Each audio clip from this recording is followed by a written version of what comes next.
هاي جي كيو. أنا الشامي وتعال حضروا معي ليلة كاربت مان أوذير ونولع الليلة.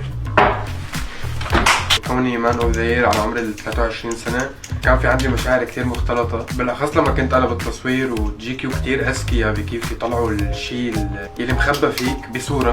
فاليوم اخترت إني ألبس من عند برادا لأنه حسيت أكتر براند بتشبهني، وبنفس الوقت إنه أنا بحب البدلات وهيك، وحسيت فيها مزيج بالأخص مع اللون الأخضر اللي أنا بحبه لأنه مزيج بين الغموض والجدية وبنفس الوقت الفرح والشجر. اوكي، في عندي وساوس يمكن مش كل الجمهور بيعرفها، كثير موسوس باتجاه الضفير. كثير بيعتني بموضوع العطر اللي بدي اختاره اليوم والثياب الحلوين. هي البدلة اخترتها لأنه عم تعطيني 3 مشاعر: الغموض والثقة والحزن. اوكي، حاسس انه كل شيء صار منيح، يلا نروح.